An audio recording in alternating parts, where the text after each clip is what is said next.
नमस्कार, मैं आपके साथ अंजना और आप देख रहे हैं कबीर क्रांति। आइए बढ़ते हैं आज की मुख्य खबर की ओर। हरा सोना संग्राहकों की आय बढ़ाने की दिशा में बड़ा कदम। लगभग 920 करोड़ रुपए का होगा संभावित भुगतान।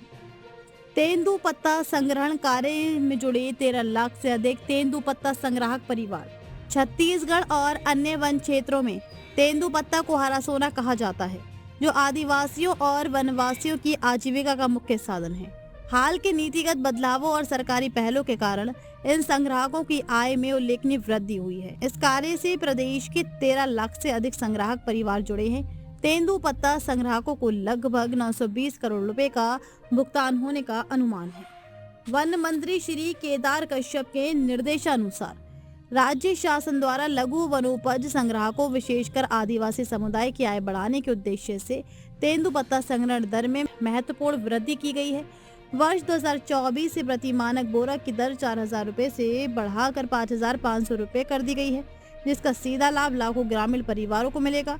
वर्ष 2015 में राज्य के 31 जिला वनोपज सहकारी यूनियनों के अंतर्गत 902 प्राथमिक समितियों में तेंदुपत्ता संग्रहण कार्य प्रस्तावित है। इस वर्ष लगभग 15 लाख से अधिक मानक बोरा तेंदुपत्ता संग्रहण का अनुमान है। एक मानक बोरे में 1000 गड्डियां होती हैं और प्रत्येक गड्डी में 50 पत्ते शामिल रहते हैं। लगभग 11 लाख मानक बोरा तेंदुपत्ता संग्रहण होने की संभावना। बस्तर संभाग के 10 जिला यूनियनों के 216 समितियों में करीब 4 लाख मानक बोरा तेंदुपत्ता संग्रहण का लक्ष्य रखा गया है। वहीं अन्य 21 यूनियनों की 868 समितियों में लगभग 11 लाख मानक बोरा संग्रहण होने की संभावना है। इस कार्य से प्रदेश के 13 लाख से अधिक संग्राहक परिवार जुड़े हैं। बस्तर संभाग में वर्ष 2025 के 3.90 लाख परिवारों की तुलना में इस वर्ष ये संख्या बढ़कर 4.4 लाख हो गई है। इस साल अब तक 14,057 नए परिवार इस कार्य से जुड़े हैं। 10 नए फल और बेहतर तैयारी। नारायणपुर के अबूझमाड़ क्षेत्र में पहली बार नए फलों की स्थापना की गई है, जहां 2100 से अधिक मानक बोरा संग्रहण का अनुमान है। इसके अलावा सुकमा और केशकाल क्षेत्रों में भी नए फल जोड़े गए हैं। पिछले वर्ष नक्सल प्रभावित क्षेत्रों में बाधाओं के कारण 351 फलों में संग्रहण नहीं हो सका था, लेकिन इस वर्ष सभी फलों में कार्य शुरू करने के लिए पूरी तैयारी कर ली गई है।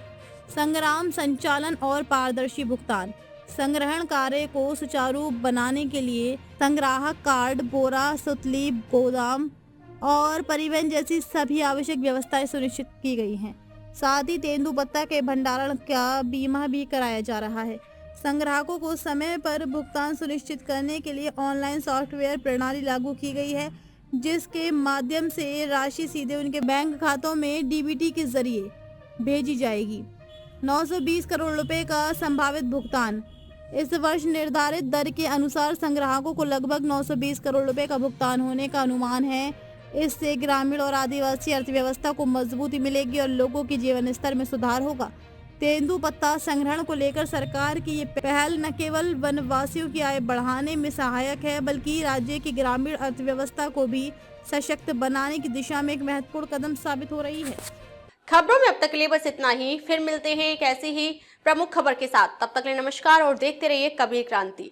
अगर आपको वीडियो पसंद आई हो तो लाइक करें व शेयर करें। ऐसे लेटेस्ट अपडेट पाने के लिए बेल आइकन प्रेस करना ना भूलें। अगर आप हमें फेसबुक या फिर इंस्टा के माध्यम से देख रहे हैं तो हमारी पेज को फॉलो जरूर करें। धन्यवाद।